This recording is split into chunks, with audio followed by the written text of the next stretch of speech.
Assalamualaikum warahmatullahi wabarakatuh.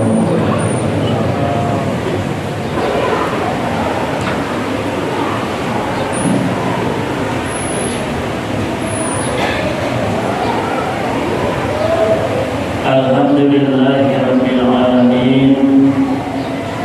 Amara bil tarahum wa ja'alahu min dalailil iman.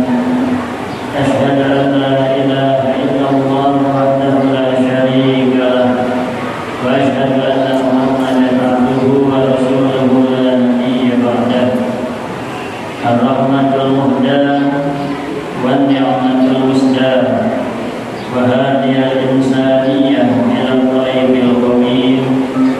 Allahumma salli wa sallim wa barik ala sayyidina wa nabiyyina Muhammadin wa ala alihi wa sahbihi ajma'in wa ala man tabi'ahum ila yaumiddin, amma ba'du. Fa ya ibadallah, usikum wa nafsi bi taqwallah. Wa qala Allah ta'ala fi kitabihil karim, bismillahirrahmanirrahim, ya ayyuhalladzina amanu taqullaha haqqa tuqatih wa la tamutunna illa wa antum muslimun. Ma'asyiral muslimin, jamaah salat Jumat yang dirahmati Allah Subhanahu wa taala. Syukur alhamdulillah kita panjatkan kehadirat Allah Subhanahu wa taala yang senantiasa melimpahkan bermacam-macam nikmat kepada kita semua, sehingga pada siang hari di tanggal 8 Zulhijjah 1443 Hijriah ini kita masih bisa menunaikan korban kita, dan mudah-mudahan amal ibadat kita yang baik yang sunnah diterima oleh Allah Subhanahu wa taala. Kemudian salawat dan salam pun senantiasa terlimpahkan, tercurahkan, tersampaikan kepada junjungan kita, kita, suri tauladan kita, akhirat Nabi besar Muhammad sallallahu alaihi wasallam, kepada keluarganya, para sahabatnya, dan mudah-mudahan kita semua mendapatkan syafaat pada beliau di akhirat nanti. Amin ya rabbal alamin. Ma'asyiral muslimin, jamaah salat Jumat yang dimuliakan Allah Subhanahu wa taala. Kita sudah satu minggu atau sudah satu bulan di bulan Dzulhijjah 1443 Hijriah. Bulan Dzulhijjah merupakan salah satu bulan yang istimewa, banyak muatan bersejarah di dalamnya. Ada juga ibadah-ibadah yang khusus adanya hanya di bulan Dzulhijjah dan tidak ada di bulan yang lainnya. Yang salah satunya adalah berkurban, dan yang lainnya juga ada pelaksanaan ibadah haji di Baitullah. Kita doakan mudah-mudahan saudara-saudara kita yang tengah melaksanakan ibadah haji pada tahun ini diberikan kelancaran, keselamatan, kekuatan, kesehatan oleh Allah Subhanahu wa taala, dan pulangnya membawa predikat haji yang mabrur dan makbul. Ma'asyiral muslimin, jamaah rahimakumullah. Pada malam 8 Zulhijjah, Nabi Ibrahim alaihissalam menerima wahyu dari Allah Subhanahu wa taala melalui mimpi. Yang sebagian orang pasti akan mengira bahwa mimpi itu mimpi yang aneh, karena dalam mimpi tersebut Allah Subhanahu wa taala memerintahkan kepada Nabi Ibrahim alaihissalam untuk menyembelih putranya sendiri, putra atau anak yang sudah lama dinantikan kehadirannya. Tapi begitu sudah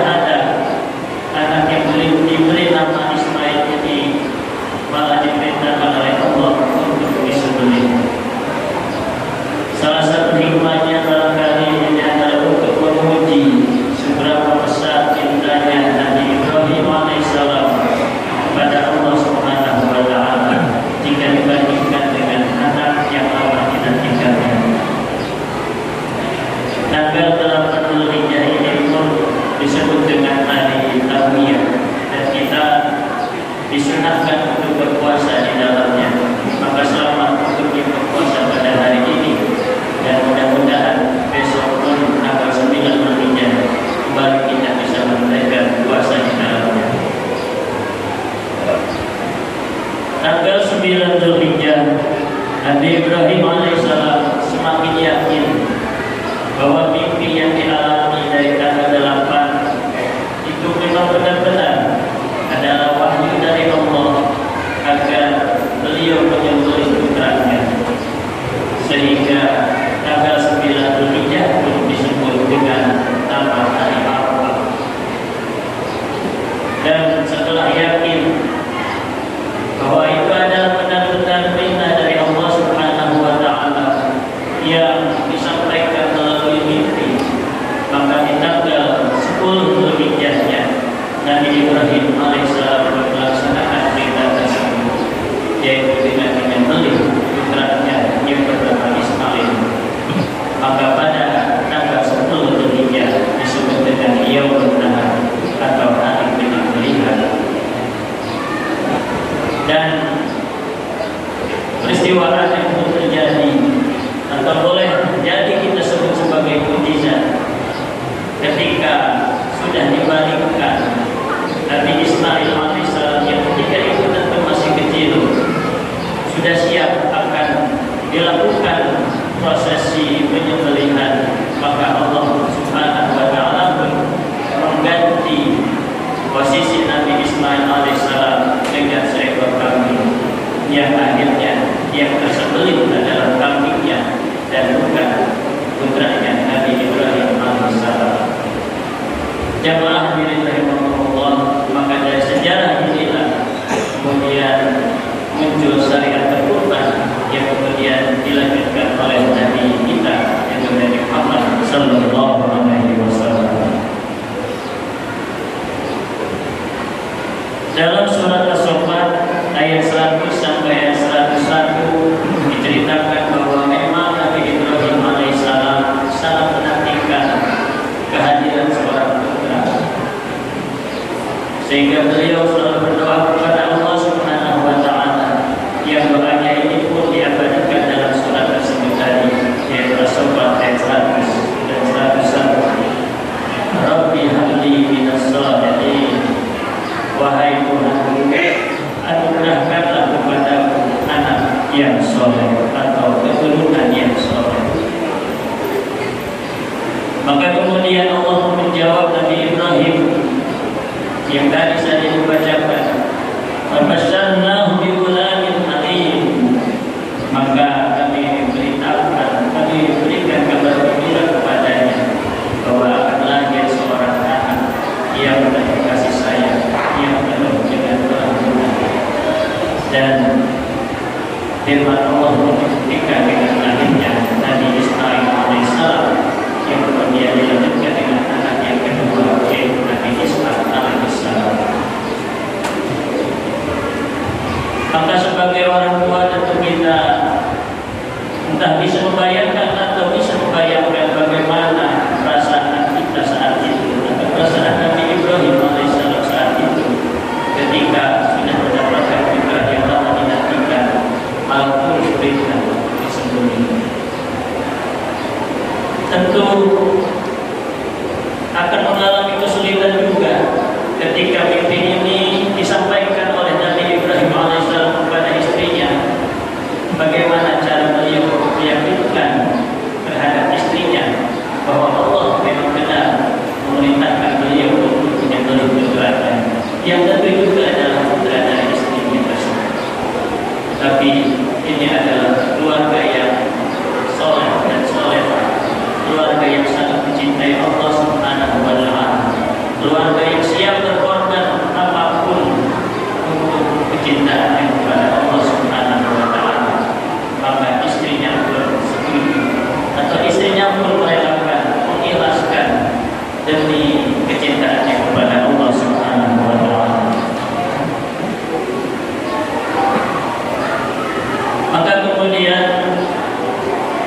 peristiwa ini menjadi syariat Tuhan bagi kita selaku umat Islam.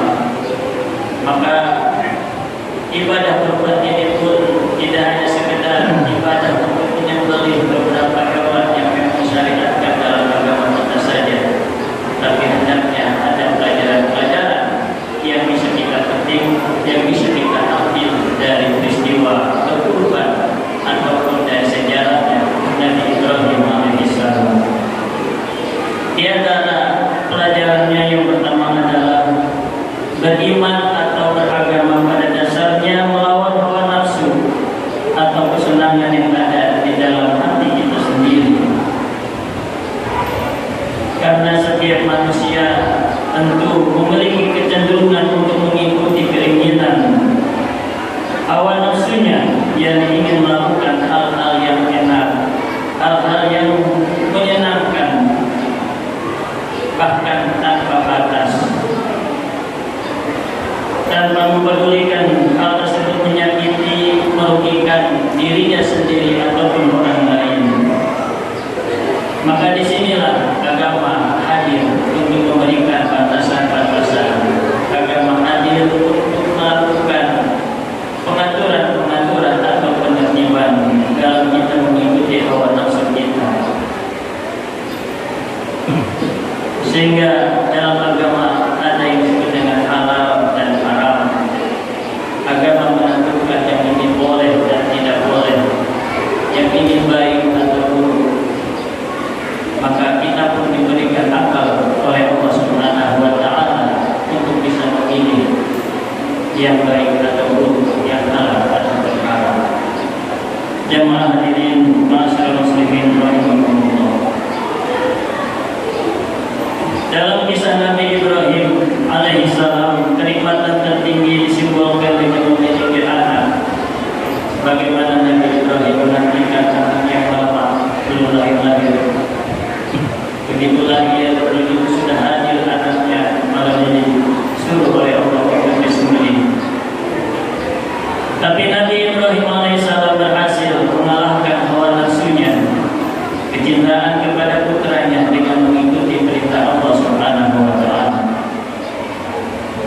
Maka kemudian bagi jamaah saudara-saudara sekalian yang diberikan keleluasaan, kelebihan oleh Allah pada terbijan ini, maka hendaknya bisa berkurban pula pada hari ini atau pada bulan ini. Sebagaimana Allah Subhanahu wa Ta'ala berfirman, "Inna a'tainaka al-kautsar fasholli li rabbika wanhar." Wanhar untuk amal perintah. Jadi Allah Subhanahu wa Ta'ala memerintahkan kepada orang yang memiliki kelebihan, memiliki kemampuan untuk berkurban pada tahun ini, maka hendaknya bisa berkurban pada tahun ini. Pelajaran kedua dari kisah Nabi Ibrahim alaihissalam yaitu penegasan bahwa hak asasi manusia harus dijunjung tinggi, yaitu dalam hal ini adalah hak untuk hidup. Perintah Allah kepada Nabi Ibrahim alaihissalam untuk menyembelih putranya bertujuan untuk menguji keimanannya, sehingga ketika beliau tulus hendak menunaikannya, Allah mengganti objek sembelihannya dengan binatang. Penggantian objek kurban dari manusia ke binatang mengandung makna bahwa manusia memiliki hak untuk hidup. Ajaran menjunjung tinggi kemanusiaan dalam agama Ibrahim pada masa itu benar-benar sangat langka, mengingat ada banyak kepercayaan suku yang melakukan persembahan kepada Tuhannya dengan menumpahkan darah manusia. Semenjak ajaran Nabi Ibrahim alaihissalam yang kemudian diteruskan oleh Nabi Muhammad sallallahu alaihi wasallam, sedari awal dengan tegas mengharamkan pertumpahan darah, mengharamkan mengalirkan darah manusia tanpa hak. Penegasan akan hak hidup dan hak-hak dasar lainnya yang dimiliki oleh umat manusia di kemudian hari disampaikan secara jelas oleh Rasulullah sallallahu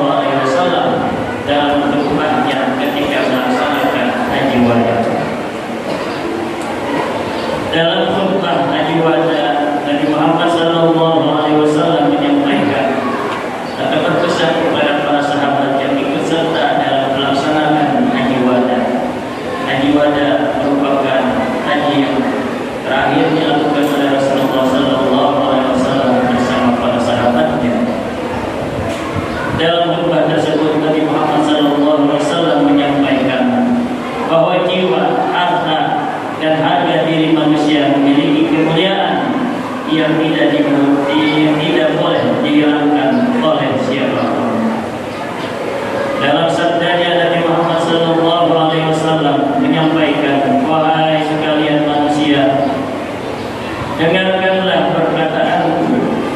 Sesungguhnya aku tidak tahu, barangkali setelah tahun ini aku tak bisa lagi berjumpa dengan kalian selama-lamanya. Wahai umat manusia, sesungguhnya darah kalian, harta dan harga diri kalian itu mulia, sebagaimana mulianya hari ini dan bulan ini. Kelak kalian akan bertemu Tuhan, dan Ia akan bertanya kepada kalian tentang perbuatan yang kalian lakukan. Ingatlah, setelah aku wafat, janganlah kalian kembali kepada kesesatan, di mana sebagian di antara kalian memukul atau membunuh sebagian yang lain. Wahai umat manusia, sesungguhnya Tuhan kalian satu, leluhur kalian juga satu. Kalian berasal dari Adam, dan Adam berasal dari tanah. Sesungguhnya yang paling mulia kalian di sisi Allah adalah yang paling bertakwa. Orang Arab tidak lebih utama daripada yang berkulit putih. Orang kulit putih tidak lebih utama dari yang berkulit merah, kecuali tingkat ketakwaannya. Barakallahu li wa lakum fil Qur'anil azim wa nafa'ani wa iyyakum bima fihi minal ayati wa dzikril hakim. Wa taqabbal minni wa minkum tilawatahu innahu huwal ghafurur rahim.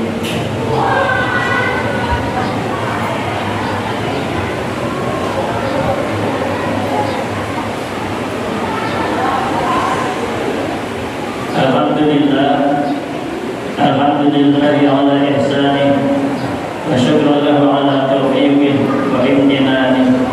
Asyhadu an la ilaha illallah wahdahu la syarika lah, wa asyhadu anna Muhammadan abduhu wa rasuluh ad-da'i ila ridwanih. Allahumma shalli ala sayyidina Muhammadin wa ala alihi wa ashabihi wa sallim tasliman katsiran. Amma ba'du.